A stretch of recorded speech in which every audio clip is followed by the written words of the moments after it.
and this is Keen On, the daily now.tv chat show with some of the world's leading thinkers and writers. Hello everybody, it's Wednesday, March the 6th, 2024. It's become a truism, a cliche almost, that we live in an age of upheaval. And more books are trying to address this age, what it means, what the opportunities are, what we should fear. Our resident book maven guru is my old friend, Bethanne Patrick, who is the book critic at the Los Angeles Times and a woman who knows more about what new books are coming out and seems to have read them all than anyone in the universe. I'm thrilled to have Bethanne on the show. In our age of upheaval, at least we have one rock Bethanne Patrick. Bethanne, welcome. Thank you, Andrew. So many new books, Bethanne, about this, so many new nonfiction books. Michiko Kakutani, for example, the ex-critic of the literary critic of the New York Times, has a book out, The Great Wave, the Era of Radical Disruption and the Rise of the Outsider. This book seems to capture the spirit of the age, or at least try to understand the spirit of the age. And it comes, of course, from, in some ways, a classic establishment figure. I do think that the operative word is tries here, because Kakutani, who for years was the feared and fearsome book critic at the New York Times, the daily book critic, has turned to writing. And Kakutani has very far left politics, which many in our audience may share. However, this is about today's crises being not just a sign of vulnerabilities around the globe, but also a sign of asymmetric power. She uses the phrase, the asymmetries of power. And I do think that's an important phrase for the future. The book is very well researched, and all of these things are problems that Kakutani feels quite passionately about, has real ideas about. However, I don't know if she's thought through everything as well as possible. And that's a real weakness of the book. Now, let me tell you. You're out Kakutani and Kakutani. No, but I would say it's still a book very, very much worth reading, because it is about the fact that we are all living in, as you said earlier, a time of upheaval. And Kakutani talks about things like Black Lives Matter, feminist causes, the labor movement, environmental justice, all of these things. I'm wondering if there was some kind of impossible deadline, because Kakutani is a thoughtful. So it's not very well written. No, it's not that it's not well written. It is disorganized. No, just not fully thought through. What does she get? A B-, C+? I would say a B, a solid B. Ooh, but that's American grading, where everyone gets A's. No, in England, B is a good grade. You know, what's interesting about Kakutani, in all seriousness, is, as you said, she's an incredibly tough reviewer. Yes. I remember bumping into, name dropping here, John le Carré in an airport in England, and he told me rather sadly about how she savaged his work. But oddly enough, my book, Cult of the Amateur, got a really good review from hers, and I was horrified because when I heard she was reviewing it, I thought, oh my God, she's going to savage it, because every other review was savage. Everyone else dismissed it. And what she liked about the book back in 2007 was it was an early defense of expertise.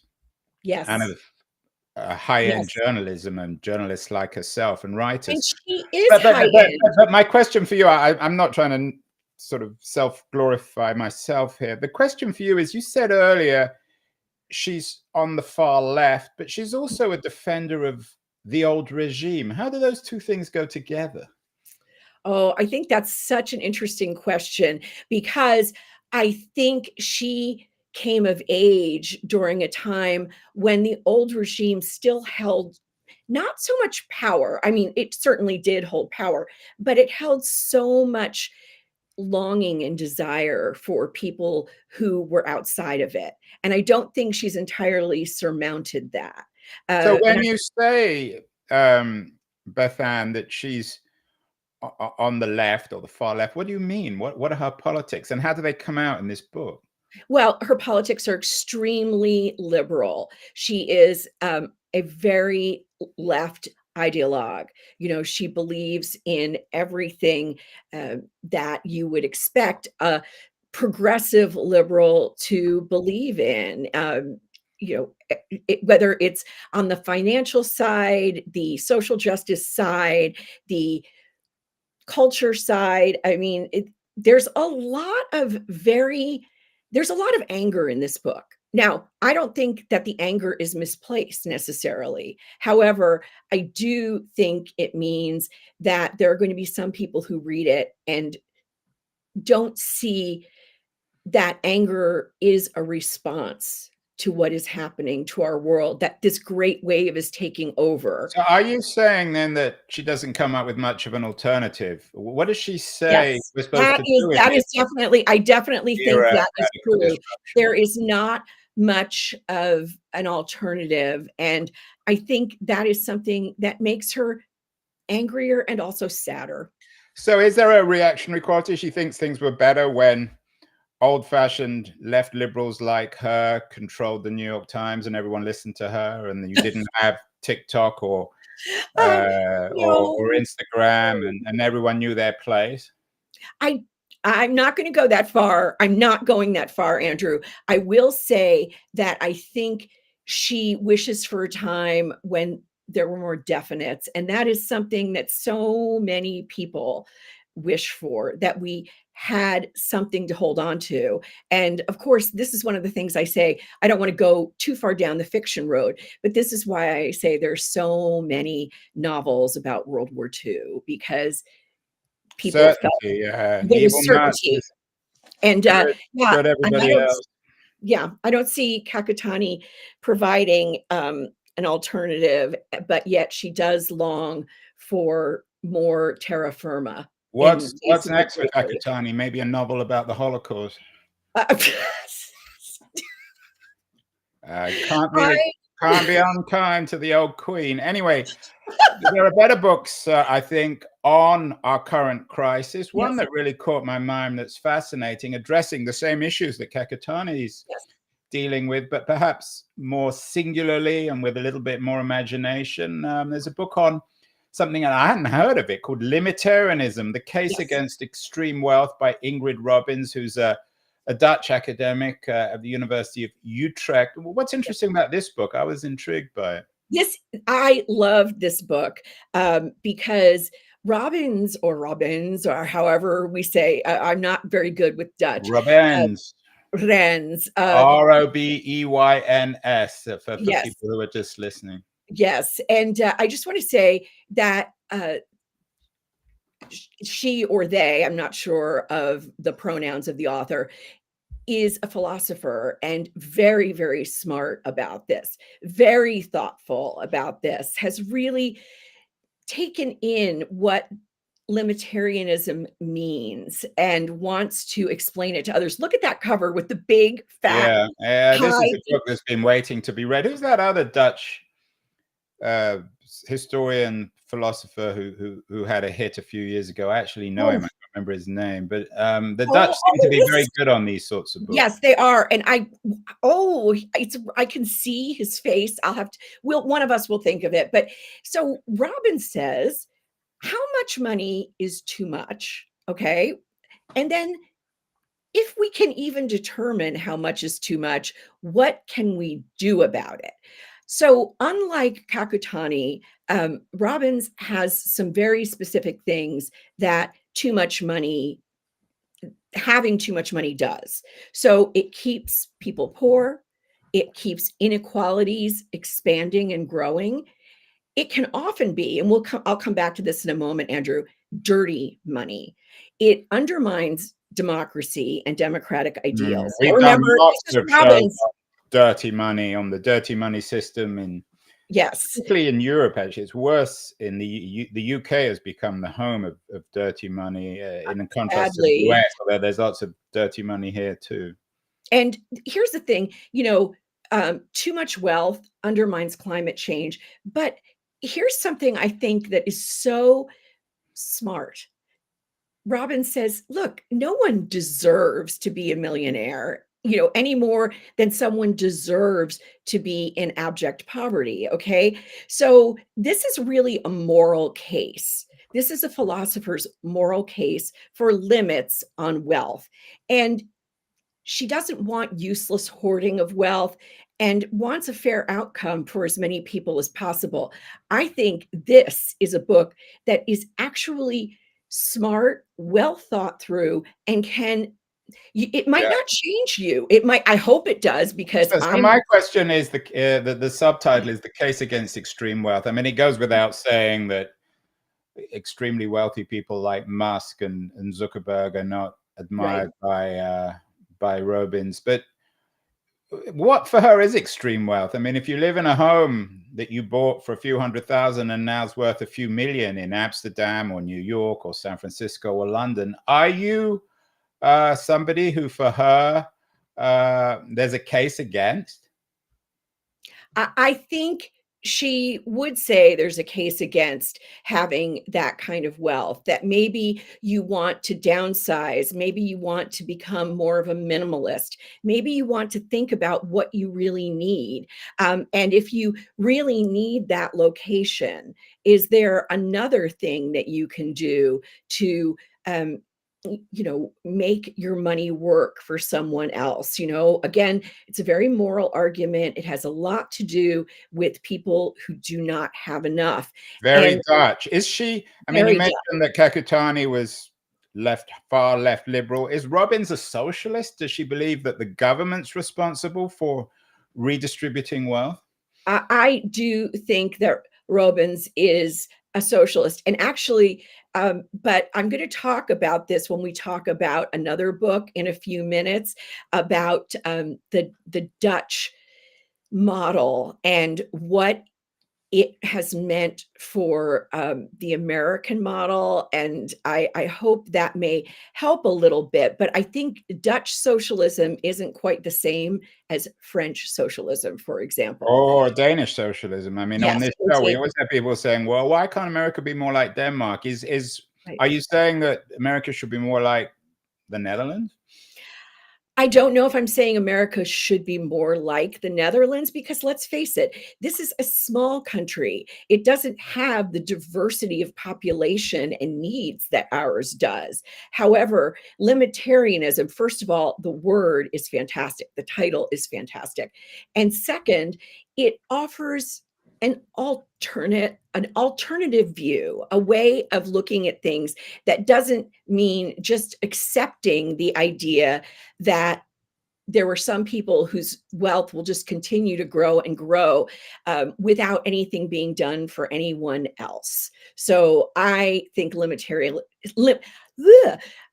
Ingrid Robbins' Limitarianism is a must read for this year. I I really agree. think I that. haven't read it, but I would like to read it if I had Yeah. time. And maybe another book in association with this, because of course, in the old days when Kakutani ruled, the unions were powerful. Now they're Yes. not. Hamilton Nolan is someone I follow on Substack. He's a really good writer, and he has a new Yes. book out called The Hammer: Power, Inequality, and the Struggle for the Soul of Labor. I'm assuming that Nolan and Robbins kind of go together in a sense. I think so. I loved this book, and I talked about it in a little Substack that I do called Bookwag. And one of the things that I said, and I'll just go personal for a moment, is I grew up with a father who was in management. And at the dinner table, he'd often moan about the employees union. But my mother had blue collar uncles who all belonged to unions. And so what I learned from home was tension. But Nolan, who is, as you said, a terrific writer and a reporter who's been working on organized labor and unions for a long time, reminds us that of the transformative power unions have. It's not all about, I don't know, the longshoremen and the guys in white t-shirts with the cigarettes rolled up in their sleeves. Right. It's Unions, that old bumper sticker in Berkeley. Thanks to the unions, the guys who brought you the weekend. that's right. That's right. But you know what? He is Nolan is really smart. He warns against fortress unionism, okay? Because he says you can't just have unions um, adhering to the status quo. What he thinks unions should be about are not it's not money so much, it's dignity and respect for people who work. And he also reminds us that unions don't have to be people just all together at one company, that unions can be formed for people who have a certain kind of interest in common, all over the place. And so what I want to say is I now am a member of two different unions. So I believe that unions, I'm going to start singing Billy Bragg any moment, Andrew, but I promise I won't do that to all the listeners and viewers. But it is really important to remember that unions do not have to be about sheer opposition. Unions are about giving people in different professions and jobs dignity and respect. And does he talk about unions in the 21st century? He does. You're part of two. You don't have a full-time job. You work with the Times. That's right. You also do a lot of broadcasting of Freelance one work, kind or yes. another. Is he talking about a new kind of union for our new age of upheaval, of disruption, of the outsider? I think that's exactly what he's talking about when he says any coherent group of working people with a common interest can form a union. It doesn't have to be people who all work in one factory, in one area or region. It has to, I belong to the Authors Guild, and the Authors Guild has been a very, very important place for the protection of authors' interests. So it is something I think can be an umbrella for lots of different people. An important book by an important writer, Yes. Hamilton Nolan, The Hammer, Power, Inequality, and the Struggle for the Soul of Labor. I want to thank our friends at Liberties, a quarterly journal of culture and politics, for help bringing us such high-quality guests as Bethanne Patrick. Going to run a short feature on Liberties, and then we'll be back with Bethanne to talk about 3 more books about our age of upheaval. Don't go away, anyone. Beyond the news, the noise, there is nuance, insight. Liberties is not just a journal of ideas. It's a meteor of intelligent substance. It's the place to be for engaged citizens. Politics, opinion, substance. Liberties is a triumph for freedom of thought. A quarterly of urgency, of cultural exploration, of intellectual delight, of immaculate prose. It's invaluable. Subscribe now or find Liberties at your favorite bookseller. And you can subscribe to Liberties at libertiesjournal.com. It's put together by Leon Wieseltier, who I saw last week in Washington, D.C. In our age of upheaval, it's radically familiar. And I would strongly suggest people subscribe. We are speaking with Bethanne Patrick, book critic of the LA Times, the best read woman, not just in America, but in the world. I haven't found anyone else, Bethanne, who reads more than you, particularly in our age of upheaval. We talked in the first part about books on this age. There's a historical book out by Fareed Zakaria, Age of Revolutions, Progress and Backlash from 1600 to the present. Only someone as intellectually audacious as Zakaria would have the nerve to write this kind of book. Does he pull it off? I think he really does. And here's why. Kakutani, whose book we talked about a few minutes ago, she gets a B. What does that's Zakaria right. get? Zakaria definitely gets an A. Maybe not an A plus, but there's a lot to cover in here. So I don't blame him for that. Okay, as a teacher, he is looking at the past, and if you don't understand the past, you are condemned to repeat it. So I think Zakaria is very smart here. He doesn't have all of the answers, but one of the things, and I told you I was going to talk about this in after a few minutes, is that he does talk about the fact that people should keep in mind that a lot of revolutions that happened after 1600 had a socialist component. And why haven't we had a socialist movement in the US? Because we are kind of based on the US being built on the Dutch model, and the US never experienced feudalism. This is a huge reason why we haven't had a socialist movement. And I thought, you know, I That's never. specific. That's the core of the argument about the US and feudalism. Yes. And I thought that was very smart. It wasn't something I've encountered in a history class, either, as a young student or in college or graduate school, that, of course, this is why we haven't had that kind of movement in the United States. So he actually looks at these revolutions and asks, why did they happen? How did they proceed? What can we learn from them? And he is looking at 4 different kinds of revolutions that we have right now, right? Globalization, technology, identity, and geopolitics. So we're smack in the middle of 4 revolutions. And if we don't look back on the way real revolutions have succeeded and why they've succeeded, then we might What's his not. model for a successful revolution? The American model, the Dutch model, the British model? I assume he's not a big fan of either the French or the Russian. Right. No. I think he is, a big fan of the American Revolution. I think he believes that when people have a real ideal that they can get behind, that it makes a big difference in terms of the kind of violence that happens. You don't have to have a guillotine to have a revolution. You don't have to say, épatez les bourgeois to have a revolution. You can say, please stop doing this to us. And if you won't stop doing it, we are going to have to act. Now, I am not a scholar of military history or of revolutions, but I think Zakaria gets very far in this book. And it is really, really interesting to read. And again, he's showing that we have so much going on that we cannot. So what does he say about, because obviously this is a book written with at least one eye, maybe 2 eyes on the 2020s. Yeah. How does he describe, we talked about the Kakutani book about being the great wave, our age of radical disruption. I would assume that Zakaria agrees. Is he saying that we live in an age of radical disruption with or without revolution? Where's the revolution of the 2020s?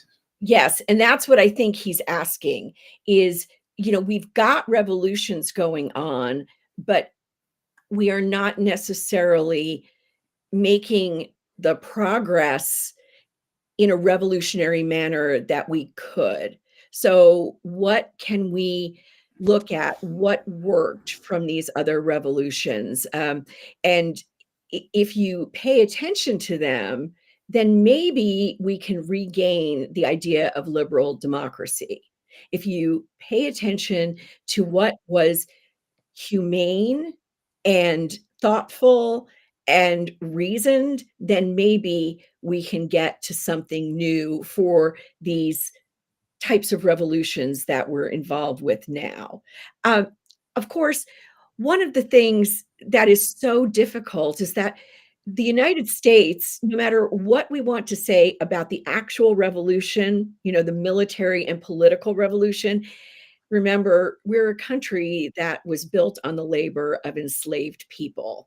And that is something that no one, including Zakaria, wants to replicate. So there are things in all of these revolutions that he discusses that we don't want to take. Yeah, and in a way, of course, it's a very top-down book. Zakaria, of course, is a well-known CNN host, a very male book. Yes.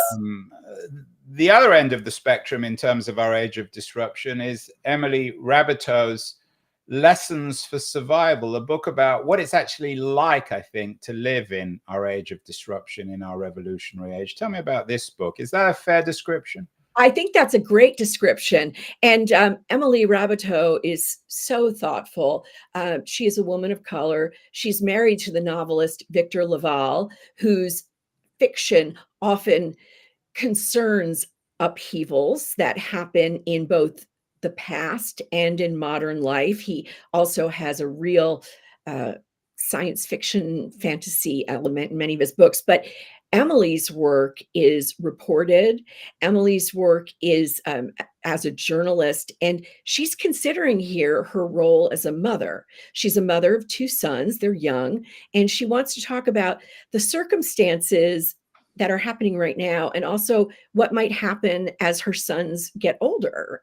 And of course, as she does as well. And she is so smart in these essays about racism and climate change and late stage capitalism, and what it is engendering around the world.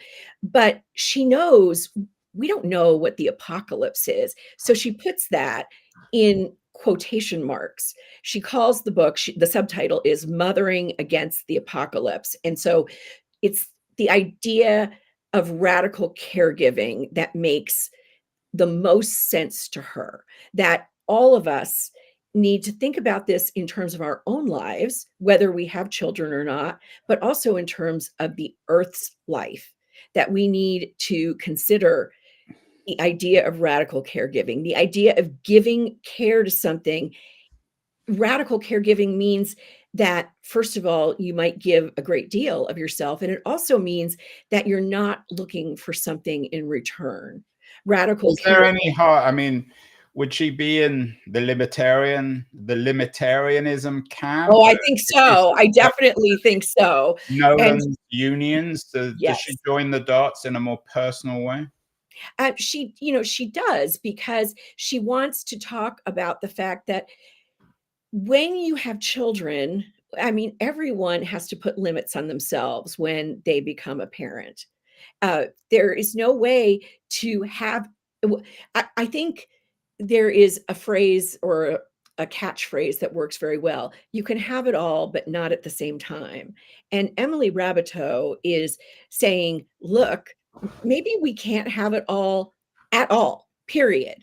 Maybe we need to start thinking about the earth itself and about others, and not think so much about how much we all can have. So limitarianism, I think, is a concept that she would very much agree with.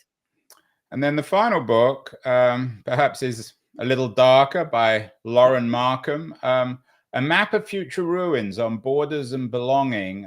It's a book about territory, the physical, and the metaphysical. Is it a warning, Bethanne, about how things can go wrong in terms of future ruins? Well, I told someone recently about this book and said it made me think of that poem so many of us learn. Is it, I'm going to get it wrong, Ozymandias, my name is Ozymandias, King of Kings. And then as you read the poem, you realize that everything Ozymandias ever built is crumbling. Nothing beside remains. And that is what Lauren Markham is talking about, that we make borders, we create countries and cities and nations. But what does it really mean? Why do we do this? And so Lauren Markham is a reporter who has spent a lot of time on the front lines of borders, and particularly in refugee situations. And in this book, she is starting out in Greece, on the island of Lesbos, as it happens, because there is, I think it's called Moria, is the refugee camp where she is, that she's observing, that she's living close by. And so there was a big fire that decimated that camp. And an Afghan youth was falsely accused of starting that fire. So she's looking at both the idea of having refugees taken care of in what was once considered the cradle of Western civilization, She's also looking at what it means to have a place of refuge completely destroyed, and also what it means to have a person who is a refugee accused of Is this the taking. other side of our age of upheaval where everything's so uncertain, people cling to identity and territory? We know that Yes. the Trumpian movement, many other authoritarian movements have created a fetish out of territory and identity. Is she warning us about the Yes. future ruins of this unless we get our world in order, or we begin Well, to wrestle with when I say yes, Andrew, what I mean is Markham is saying, why did we ever start creating borders? What did it mean to us that we were doing this thing? We marked them, we set them, and then we started patrolling them. And it's not just the United States, with border patrols. Bad as the border patrol problem is in the United States, it has been happening in so many countries for so many thousands, probably millions I of mean, it's years. one of the tragic ironies. I don't know if she talks about this, of our supposed infinite age of the digital revolution of AI. The physical now becomes more and more important. So, Yes. for all the revolutionary qualities of the internet, which it's undermined so much, we cling more and more to identity and borders, which explains the appeal of men like Donald Trump. I can't even say that name. Well, But you it might does. have to. He's probably going to be the next president of the US, for better or worse. Not from your mouth to God's ears, Andrew. Not. I'm just. But I do. I'm But believe me. in all seriousness, Markham, I haven't read the book, but I take a point about the abstraction of borders, blah, blah, blah, but it's a reality of human life. It's always been the Yes. case. Does she acknowledge that? I mean, we can't live in a world without borders. I think she does. I mean, she does acknowledge that, and that's one of the reasons why she has Greek heritage, and that's one of the reasons she decided to look at this particular place in Greece, and to say, what does it mean, to identify that? What does it mean to say, I am of Greek heritage, I am of Russian heritage, I am of Japanese heritage? I think one of the things that she wants everyone to consider is, just like Zechariah with, what do you take that's good from the revolutions of the past? Markham wants us to look at the good that borders can do and the harm that borders can do, and for us to be much more intentional in why we have them, what they offer us. She also has a section with a woman from the Soviet Union who was a refugee from the former Soviet Union. And the idea that borders can restrict people. And, there are some borders let refugees in, and that's so important. And other borders are made to keep people trapped. And, I've said before on this show that I lived for, a number of years behind the Berlin Wall before the wall fell, before East Germany began taking it down. And so I know what it's like to be You weren't inside. really behind, you were in front, right? You were in West Germany rather than East Well, I Germany. was in West Berlin, but still, we had certain restrictions about our travel, beyond that wall, because the wall was around West Berlin in East Germany. The Yeah, and the wall. wall has shifted from Berlin to Greece, really, in many ways, which Yes. I'm guessing is one of Yes. Markham's points. Finally, in our age of disruption, even the publishing industry, which is the stodgiest, most conservative, perhaps reactionary business, even that is being dramatically changed, disrupted. I'm curious, 3 publishing veterans have formed a new house, Authors Equity, without advances. It seems a no-brainer. What do you make of this? Well, first of all, I think it will work. Okay.